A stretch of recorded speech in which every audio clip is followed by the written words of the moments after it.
तो हेलो दोस्तों, स्वागत है आपका यूनिक जुडिशरी के प्लेटफॉर्म पर।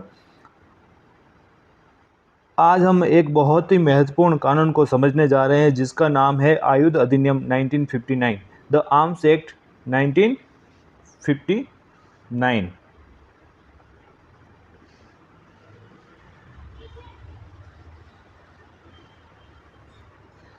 जब भी हम कोई नया कानून पढ़ते हैं तो सबसे पहले हमें उसकी जो सेक्शन 1 है उसको देखना होता है, जो हमें उस कानून का नाम, वो कहाँ कहाँ पर लागू होगा, उसका जो विस्तार है वो, और वो कब से शुरू हुआ, ये बताती है। तो चलिए बिना किसी देरी के इसे एकदम सरल भाषा में हम समझते हैं। चलिए शुरू करते हैं। तो सबसे पहले जो है ना, आप बात करते हैं कि ये कानून आखिर है किस लिए। इसके परिचय दे देते हैं इसका छोटा सा। सरल शब्दों में कहे तो यह हमारे देश में हथियारों यानी कि वेपन्स और गोला बारूद एम्यूनेशन को कंट्रोल करने का कानून है। ये बताता है कि भाई किसके पास बंदूक होगी, किसके पास लाइसेंस, किसको लाइसेंस मिलेगा, ये सब इसी एक्ट से तय होते हैं। ये जो कानून है ये साल 1959 में बना, और उसका जो अधिनियम संख्यांक था वो इसका 54 था, एक्ट नंबर 54। इसका मतलब है कि साल 1959 में संसद में पास होने वाला यह 54वां कानून था। चलिए अब इसके मुख्य बिंदु पर आ जाते हैं। धारा 1 पर जो बात करता है संक्षिप्त नाम, विस्तार और प्रारंभ की। यहाँ 3 मुख्य बातें हैं जो नोट कर लीजिए, जो आपकी उंगलियों पर होने चाहिए।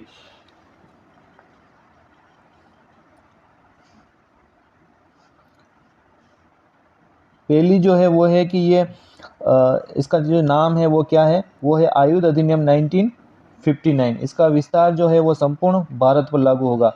अब लागू होने की जो तिथि है वो केंद्र सरकार द्वारा जो राजपत्र है उसमें अधिसूचना द्वारा जो तय तिथि से ये लागू होता है। तो इसका जो पूरा नाम है वो आर्म्स एक्ट 1959 है, जो आपने पढ़ लिया है। यह कानून संपूर्ण भारत पर लागू होता है। भारत का नक्शा आप स्क्रीन पर देख रहे हैं। कश्मीर से लेकर कन्याकुमारी तक हर कोने में ये लागू होता है।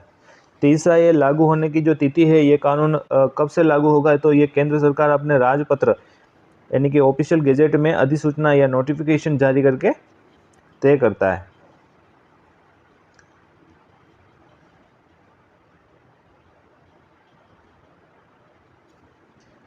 तो इसको बिल्कुल ही आसान वे में हमने जो है धारा 1 को पढ़ लिया है। अब आ जाते हैं धारा 2 पर, जो बात करती है डेफिनेशन के बारे में।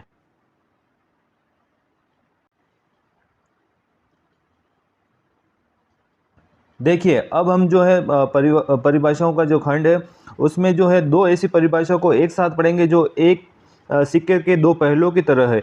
अगर एक पहलू समझ आ गया तो दूसरा अपने आप याद हो जाएगा। जैसा कि आप स्क्रीन पर देख पा रहे हैं, हम बात कर रहे हैं धारा 2 क यानी कि अर्जन और धारा 2 ट अंतरण के बारे में, ट्रांसफर के बारे में।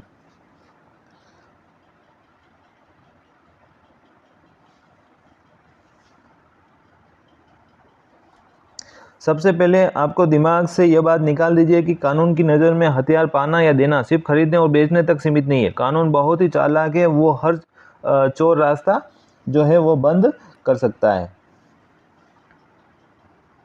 अगर आप किसी से हथियार किराए पर ले रहे हैं, उधार ले रहे हैं, या आपको बंदूक गिफ्ट में दे रहा है, तो कानून उसे भी अर्जन और अंतरण के दायरे में लाता है। यानी सिर्फ पैसों का लेन देन जरूरी नहीं है, हथियार का आपके पास आना या आपसे दूर जाना ही काफ़ी है। अब इन दोनों धाराओं को आमने सामने रखकर हम समझते हैं कि आखिर अर्जन क्या है और अंतरण क्या है। अर्जन का जो मतलब है वो है कि इसका मतलब है कि हथियार को पाना या अपने पास लाना। इसके अंतर्गत क्या क्या आता है, एक तो आ गया इसको हथियार को जो है वो भाड़े पर लेना, उधार पर लेना, या फिर उसको किसी से दान के रूप में स्वीकार करना। यानी जब हथियार आपके पास आ रहा है तो आप उसे अर्जन कर रहे हैं।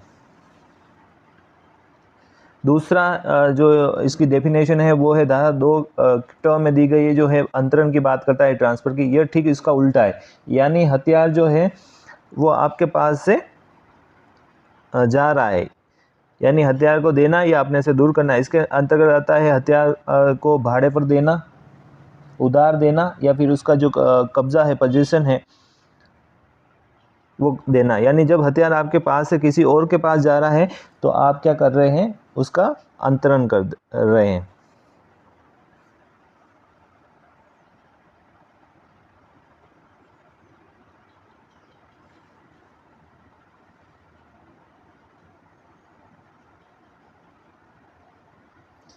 अब परीक्षा में क्या पूछा जाता है, जो क्या हथियार गिफ्ट में मिलना अर्जन है, तो बिल्कुल हाँ, ये धारा 2 के अंतर्गत अर्जन की परिभाषा में आता है। चलिए अब बात करते हैं धारा 2 ख, जो बात करता है गोला बारूद की, अम्यूनिशन। यानी कि इसको आसान भाषा में समझे कि गोला बारूद का मतलब सिर्फ गोलियां नहीं है, हर वो विस्फोटक, बम या उसे बनाने की जो मशीन है वो गोला बारूद की श्रेणी में आता है। जब हम गोला बारूद शब्द सुनते हैं तो हमारे दिमाग में सिर्फ बंदूक की जो गोलियां हैं, बुलेट्स आती है, लेकिन कानून का जो दायरा है वो बहुत बड़ा है। चलिए देखते हैं कि कानून की नज़र में गोला बारूद का असली मतलब क्या है।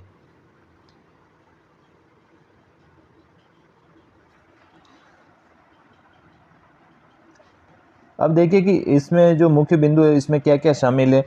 तो इसमें पहला जो है वो है रॉकेट, बम, ग्रेनेड और तारपीड़ो। दूसरा है इसमें कोई भी विस्फोटक या विखंडनीय जो सामग्री है वो। तीसरा है इसमें जो पल्लिते और घर्षण नलिकाएं, यानी जो चीज़ें जो बम को एक्टिवेट करने या जलाने के लिए जो काम आती है वो। चौथा सबसे महत्वपूर्ण है और वो है गोला बारूद बनाने की जो मशीनरी है।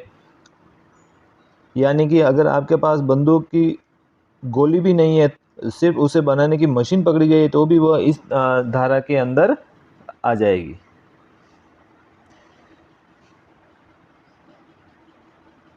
अब जो है इसमें अब आते हैं इसकी जो सबसे प्रीमियम पार्ट है वो है लैंडमार्क केस लॉ का, जिसमें जुडिशरी और एपीओ एग्ज़ाम में यह केस सीधे नाम से भी पूछा जाता है। जैसे केस का नाम है सुरिंदर बनाम हरियाणा, जो 1994 का ऐतिहासिक केस था। इस केस में जो है कोर्ट ने एक बहुत ही लॉजिकल और ऐतिहासिक निर्णय दिया था, जिसमें कोर्ट ने कहा था कि जो कारतूस है वो आयुध अधिनियम के तहत गोला बारूद तभी माना जाएगा जब वह जीवित हो, यानी कि वो लाइव होना चाहिए, वो जीवित होना चाहिए।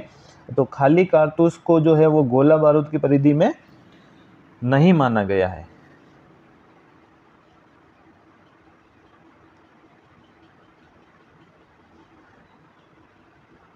इसका सीधा मतलब है कि अगर कारतूस खाली है, यानी खोखा है जो पहले ही चल चुका है, तो वह गोला बारूद नहीं माना जाएगा। खाली कारतूस से किसी की जान नहीं जा सकती, इसलिए कोर्ट ने इस परिभाषा से बाहर रखा है। इसे बिल्कुल स्टार बनाकर आप नोट कर लीजिए। तो इसको हम फटाफट रिवीजन कर लेते हैं। बम, विस्फोटक और उन्हें बनाने वाली जो मशीनें हैं वो गोला बारूद है, और सुरिंदर केस के अनुसार जो खाली कारतूस है वो गोला बारूद नहीं है। तो इसमें जो धारा 2 है, 2 का जो ख पार्ट है वो बिल्कुल ही आपका कॉन्सेप्ट क्लियर है। तो चलिए आगे बढ़ते हैं।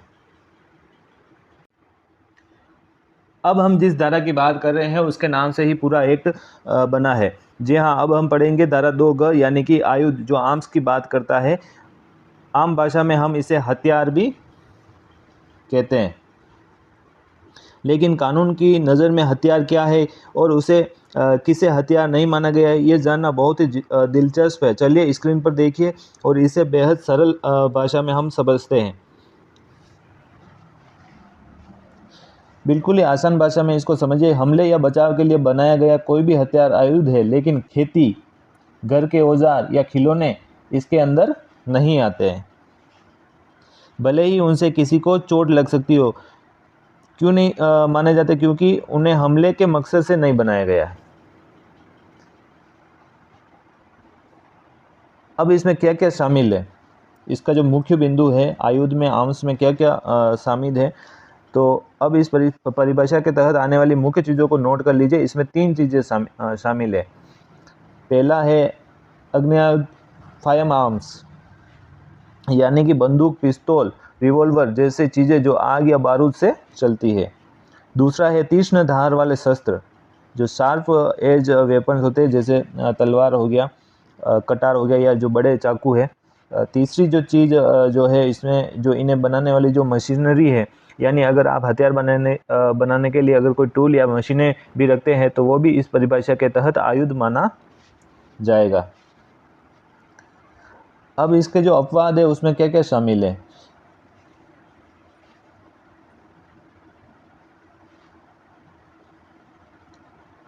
पहला है घरेलू या कृषि उपयोग की वस्तुएं, जैसे रसोई का चाकू, कुल्हाड़ी या दरांती। दूसरा है इसमें लाठी या मामूली छड़ी या कोई सामान्य डंडा जो है वो इसकी परिधि में नहीं आएगा। तीसरा जो है वो है टॉयज़, जो खिलौने हैं बच्चों को, प्लास्टिक या नकली बंदूकें, वो इसकी परिधि में नहीं आएगा। अब परीक्षा में क्या पूछा जाता है, एमसीक्यू में जो फंसाने वाला जो प्रश्न होता है, क्या लाठी या खिलौना बंदूक आयुध है? नहीं, यह स्पष्ट रूप से एक अपवाद है, ये आयुध यानी कि आर्म्स की परिधि में नहीं आता है। तो बिल्कुल ही आसान रूप से हमने धारा 2C जो आर्म्स है उसको पढ़ लिया है। ये एग्ज़ाम जो प्री एग्ज़ाम होता है उसमें हमेशा जो है इम्पोर्टेंट होता है, उसमें पूछा जाता है, तो इसको आप हमेशा याद रखिएगा।